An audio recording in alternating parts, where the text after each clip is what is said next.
Voin hi mei ni khat sang ni som ni pani pathian ni ani a nimin mai khan Champhai district a mual koi khuwa papani chu savamin se in an hliam na sa hle ani oma he mi chung changa thu chiang zok le chanchin kim chang kan hriat theinan mual koi VCP pusai lowa pusai te a kan biak na hi I han ngai thate ang hello Oh, hello. pusai te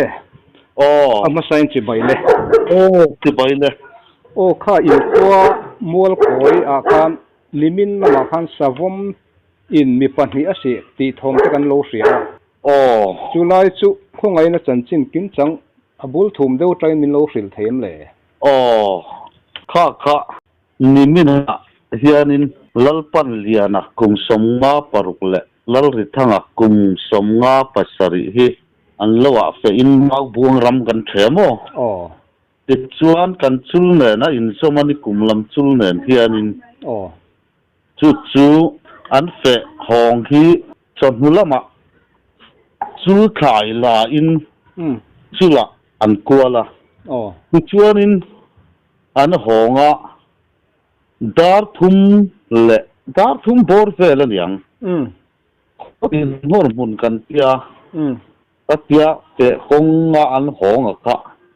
kong tanga ron chuak chawin a masa jok pulal pan liana hi chuana kalpel to a turi thang hi aron se tup me ni aron chuak chawka aron se ngal tup me a chona hianin a se a ti chuanin lalpan liana hianin a thanin a chem te phora pita aka te po het her belanga tiamo ti ang chen pin an chana an buai puya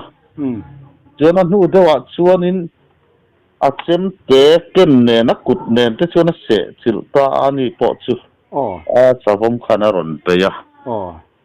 ti ang chuanin an maya hiam man nei nuala chuanin an mal te a te hian a se sak boka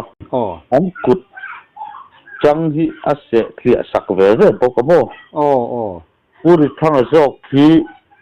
a ban re ka hianin a se thliak boka ti tiang chuanin em tin emo a chin san ta savom khanin an chin san ta ka chuanin in lam phonin tikhanin an thei angin an kal ve a motor ton tlanin in lamami te ron tlanin chuanin Champhai hospital a an phur tlang chho ngal ani an ma hi an hiam nual mai an mel mai hi han mu le thei poni lawati mai chang an tua ma tu na tak pe chuan mo an ser kual vela ang chuanin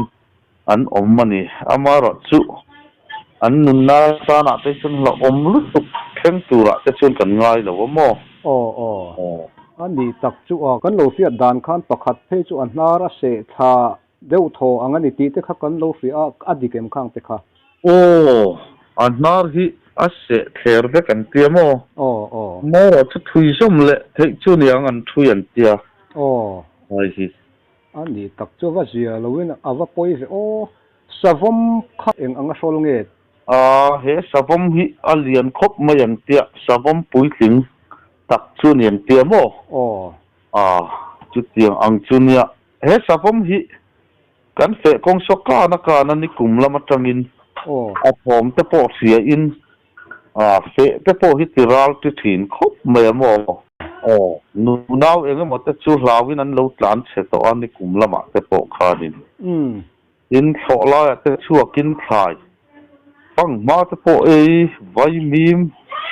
mai ti ho mo yang khanin min khoi saka min ti thiat sakna samai kan thlai te po ani tak chu ti ani chuan pusai te forest lama thu nei tu te lama khatiang borvel kha in la hril lo nge in hril to ma an la lo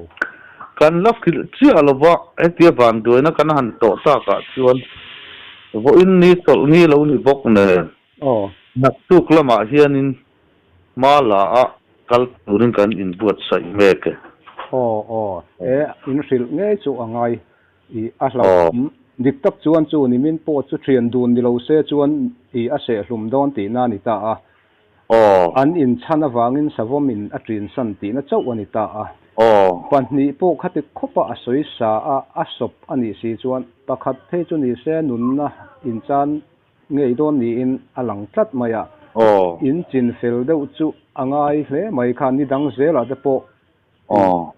ram chua le ram va te po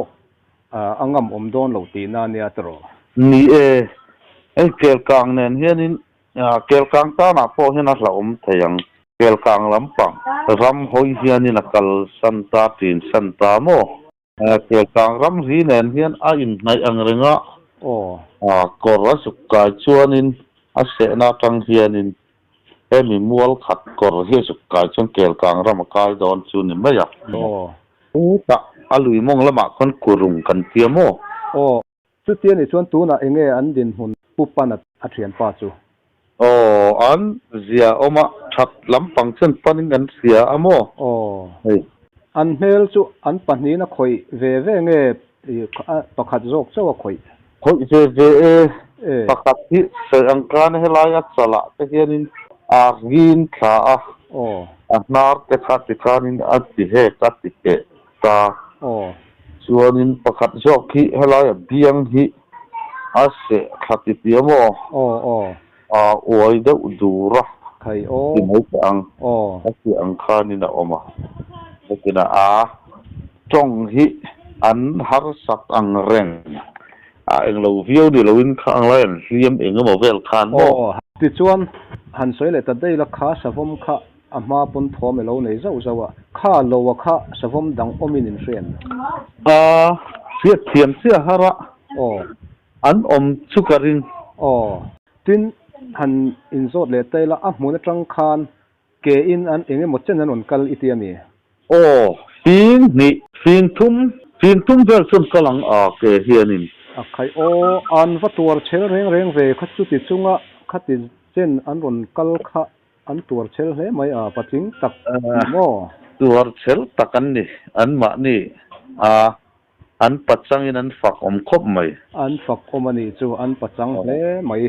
pa pakhat jok pe hi chu phone po kha mu lei thei to lo mo ti khanin han call don khan a thian pa khan ma ni phone lo na chu ti thiam sia lo lai kha oma man khanin phone in phone lok thei lo ni ome ani tak chu a poi hle mai chanchin kim chang tak min sila kan lom khop mai tin chu ti rolin hiam te pupan ale puri thanga po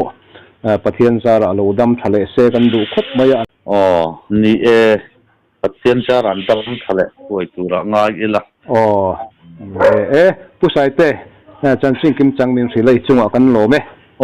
kei po ka lome pusai te mual koi VCP in chanchin kim chang min sila kan lom hle mai chuti rolin savamin ase pupan ale puri thanga te dam le thoi turin du sakna kan hlan boke